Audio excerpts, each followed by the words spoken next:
Hola, hola comunidad, gente bonita de Chile, yo soy Alfredo Mata, gracias por estar en un video más. Un gran saludo desde Arica hasta Puerto Williams, pasando obviamente por Chile Insular, Rapa Nui y Antártica chilena. Comunidad, el siguiente video, el siguiente material nos lo mandó nuestro querido amigo Ricardo Ortiz Pinto, quien se nutrió de una gran bibliografía para poder llevar a cabo este documento, este trabajo que vamos a ver a continuación. Entre ellos me pidió citar las fuentes de la CNDH de México y también el propio gobierno de Argentina. Entonces es un trabajo muy completo que llevó a cabo nuestro querido amigo Ricardo Ortiz Pinto. Voy a dejar en la descripción el material consultado por si ustedes quieren revisarlo. Comunidad, hacia finales del siglo XIX, la isla grande de Tierra de Fuego concitó el interés de grandes compañías ganaderas, fiebre del oro y perpetradores. La introducción de las estancias ovejeras creó fuertes conflictos entre los nativos y los colonos británicos, argentinos y chilenos. Conflicto que adquirió ribetes de guerra de exterminio. Las grandes compañías ovejeras a la cabeza de Mauricio Brown y José Menéndez, fundadores de la anónima empresa que hoy día sigue teniendo muchísimo peso en la Patagonia Argentina. Llegaron a pagar 1 libra esterlina por cada Selknam muerto, lo que era confirmado presentando manos u orejas de las víctimas. Las tribus del norte fueron las primeras afectadas, iniciándose una oleada migratoria al extremo sur de la isla para escapar de las matanzas. En busca de alternativas, escuchen bien comunidad, en el año de 1890 el gobierno de Chile cedió la isla de Dawson en el estrecho de Magallanes a sacerdotes salesianos que establecieron ahí una misión de amplios recursos económicos. Los Selknam que sobrevivieron al genocidio fueron virtualmente trasladados a la isla, la que en un plazo de 20 años cerró dejando un cementerio poblado de cruces. Incluso 2 familias Selknam fueron expuestas en la Exposición Universal de París de 1889 en la celebración por el centenario de la Revolución Francesa. Es necesario mencionar que la mayoría de los planes más crudos y cobardes se ejecutaron en el territorio argentino, en donde las más grandes desapariciones fueron el Plan de San Sebastián con 28 bajas. El 25 de noviembre de 1886, el capitán argentino Ramón Lista desembarcó en la playa de San Sebastián con el fin de explorar la región. Ese mismo día se topó con una tribu Ona. El capitán intentó tomar los prisioneros, pero estos se resistieron.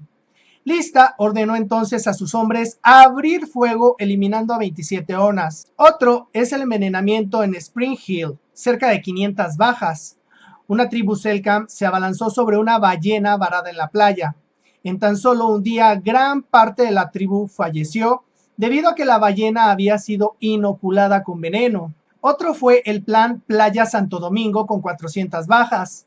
Alejandro McLennan invitó a una tribu Selknam a la que había estado hostigando a un banquete para sellar un acuerdo de paz. Durante el banquete, McLennan sirvió grandes cantidades de vino. Al comprobar que la mayoría de los indígenas se había embriagado, en especial los hombres, McLennan se alejó del lugar y ordenó a sus ayudantes apostados en las colinas a abrir fuego contra toda la tribu. Otro fue el hallazgo italiano con 80 bajas. Dentro de los perpetradores más conocidos encontramos a Julio Popper. Durante las expediciones mineras comenzó la aniquilación de múltiples Selknam. Uno de los líderes de estas expediciones fue el rumano Julio Popper, formado en Inglaterra y luego nacionalizado argentino. El oficial argentino Ramón Lista también es otro. En 1886 pasaría a la historia tras el accionar despiadado de los soldados a cargo en contra de los indígenas. Para algunos investigadores, separar a la cultura Selknam de las circunstancias en las que fue erradicada es la reproducción del sentido colonial que justificó su desaparición a fines del siglo XIX y principios del siglo XX. La realidad histórica negada, el despojo de las tierras y la lucha de las comunidades indígenas son los ejes de la Argentina originaria, perpetradores, saqueos y resistencias. Las continuidades de la agresividad estatal y también la defensa del territorio que realizan los pueblos originarios. 5 acciones y la última dictadura cívico-militar de Argentina. No se duda de esos crímenes de lesa humanidad. A fines del siglo XIX, el Estado argentino también desapareció personas, torturó y dio de baja. Los pueblos indígenas estuvieron como nunca antes de su historia tan cerca de desaparecer. Sin embargo, aún hoy, gran sector de la sociedad argentina niega que esto haya pasado. La Argentina moderna está construida sobre esta negación, la madre de todas las represiones. Desde hace una década y tras resistir y anular las llamadas leyes de impunidad, en distintas ciudades del país están siendo juzgados y condenados los responsables militares y civiles de crímenes consumados durante la dictadura. No hubo intención política de hacer algo similar hacia los crímenes de lesa humanidad cometidos contra los pueblos indígenas. Nunca cayó el régimen que implementó las campañas militares de fines del siglo XIX y principios del siglo XX que derrotaron a la autonomía indígena, a fuerza de perpetraciones para consolidar el Estado Nacional. Hay una continuidad hasta nuestro presente, señala el historiador Walter del Río, autor de Memorias de Expropiación, Sometimiento e Incorporación Indígena en la Patagonia, de 1872 a 1943. Del Río es codirector de la Red de Investigadores en Perpetraciones y Política Indígena Argentina y profesor de la Universidad Nacional de Río Negro, en Argentina. En su producción académica brinda pruebas de cómo, luego de la conquista militar, el Estado construyó un discurso de negación de la realidad indígena en el país, donde el crisol de razas negó lo originario. Detalla que la invisibilización fue una estrategia de dominación que permitió el desarrollo de distintas prácticas perpetradoras, como el traslado masivo de personas, la separación de familias y la supresión de identidad de menores, la utilización de prisioneros como mano de obra esclava y la reducción de campos de perpetración. Diana Lenton, directora de Antropología y especialista en temas de política indígena, codirectora de la Red de Investigadores en Perpetradores, llama pecado original al nacimiento de Argentina sobre un engranaje jurídico que negó los derechos de los pueblos indígenas y además ejecutó la desaparición de la población originaria. La conformación del Estado Nacional a fines del siglo XIX coincidió con un tipo de discurso autoritario que luchaba por hegemonizar el cuerpo de discurso sobre la población. Luego de la campaña militar al sur sobrevino la avanzada sobre el norte, también llamada conquista del Desierto Verde. Las poblaciones indígenas eran sometidas, obligadas a hacer mano de obra esclava en las plantaciones de caña de azúcar y en los algodonales. También se les obligó a incorporarse al ejército. Los niños y mujeres fueron repartidos para el trabajo domiciliario. Sin embargo, el Estado argentino permanece desmemoriado respecto a otra perpetración mucho más prolongada en el tiempo, el de los pueblos originarios, que el día de hoy no han recibido reparación alguna por los crímenes cometidos, entre ellos por parte del Estado argentino, en sus 2 siglos de independencia. A día de hoy, los billetes de 100 pesos ostentan la imagen de Julio Argentino Roca, el artífice de la sanguinaria campaña del desierto, el avance sobre la región del Chaco y otras campañas militares que, a fines del siglo XIX, arrebataron a los pueblos aborígenes sus tierras y exterminaron a una buena parte de su población. Tanto Roca como el resto de los militares que culminaron con éxito aquellas batallas mantienen su estatus de héroes de la patria, con calles dedicadas, estatuas y solemnes lápidas en el turístico cementerio de Recoleta. Sin embargo, aquí hay que destacar el mito del crisol de las razas. Un siglo y medio después, los pueblos indígenas siguen fuera de la agenda de los grandes medios de comunicación. Se oscila entre la negación del tema. En Argentina no hay indígenas y mostrarlos como el pasado salvaje o el hecho folclórico, argumenta Aranda.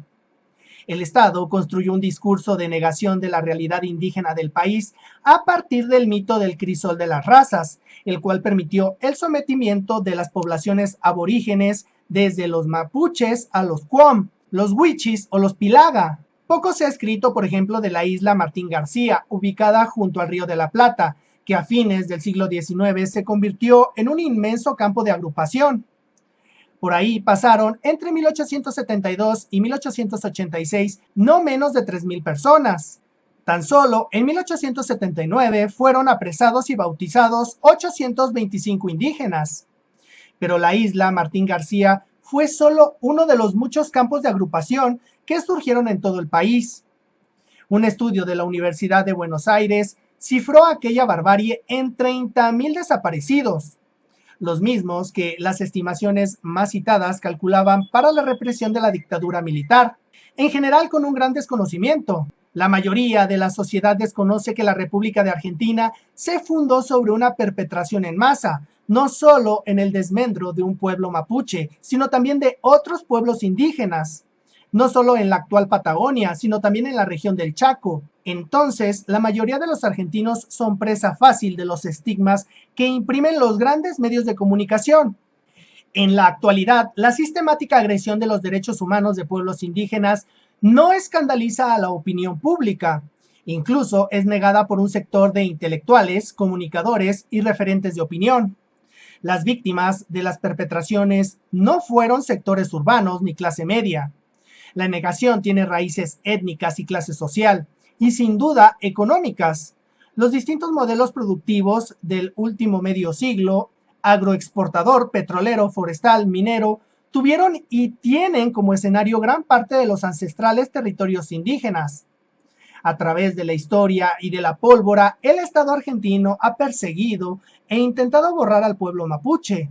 La historia represiva de Puelmapu pasa por la mal llamada conquista del desierto. Pese a ello, la cultura, la lengua, la organización política y la tradición se supo conservar hasta el día de hoy. Dan cuenta de ello la inmensa sabiduría ancestral que hoy sustenta la forma de vida mapuche.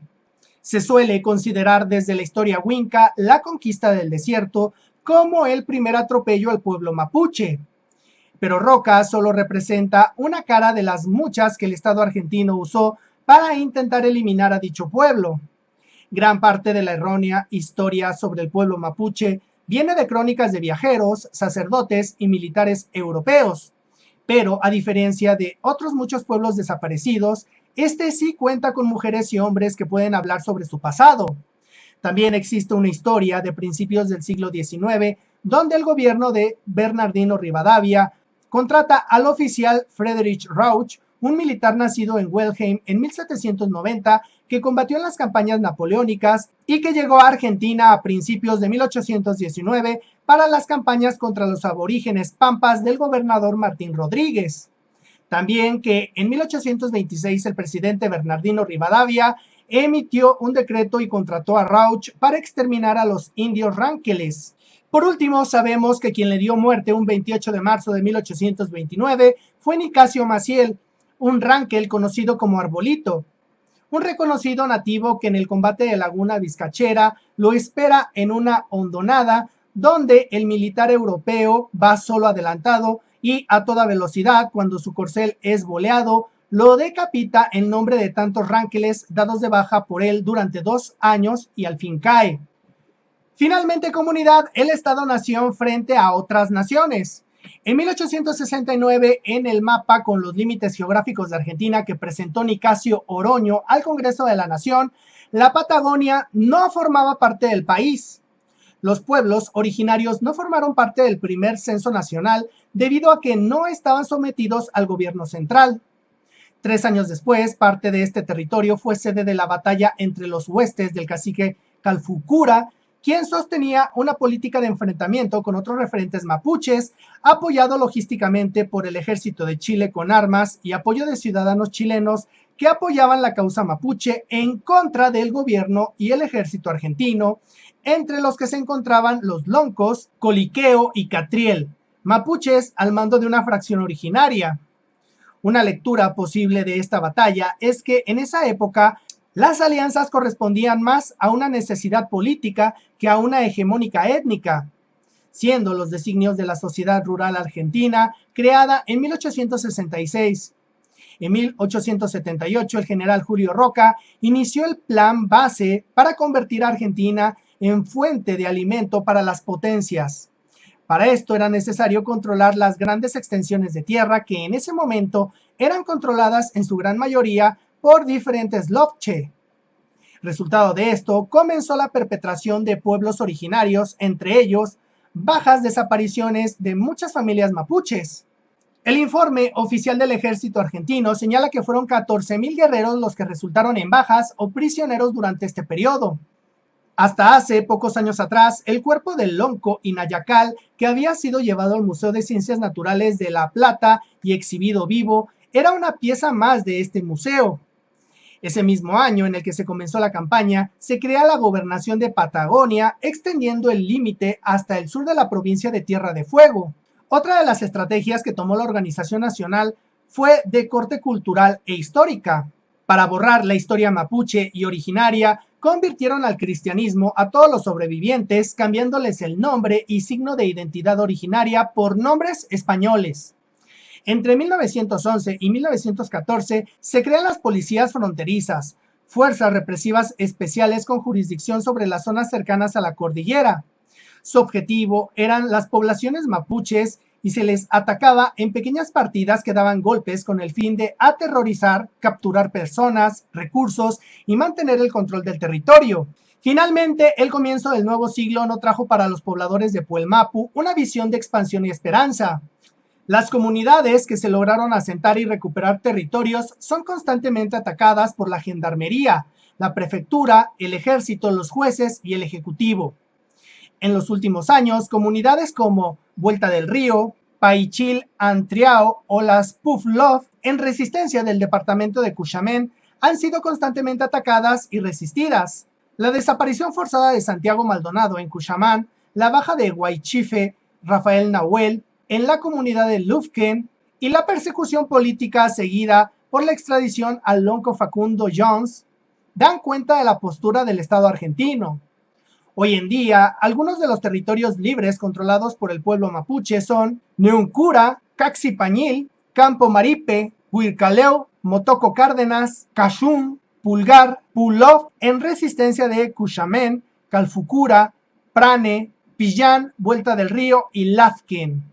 Pues comunidad, yo creo que este es un trabajo muy bien hecho, muy bien documentado. Creo que nuestro amigo Ricardo hizo una labor de investigación muy buena. Sí, creo que todo esto es verídico, no solamente en el cono sur, en lo que tiene que ver con Argentina, Chile, la reivindicación de los pueblos originarios también se da en mi país, en México, en donde constantemente han sido hostigados, han sido desplazados. Incluso en Estados Unidos sucedió lo mismo, en donde se crearon reservas naturales para este tipo de poblaciones. Y bueno, comunidad, hasta aquí voy a dejar el video. Espero que les haya gustado. Muchas gracias, Ricardo, por este aporte tan completo y tan bueno. Esto es un trabajo muy, muy valioso. Yo soy Alfredo Mata, comunidad. Por favor, déjenme sus comentarios. Les dejo un gran abrazo. Por favor, apóyenme compartiendo en sus redes sociales y que estén muy bien.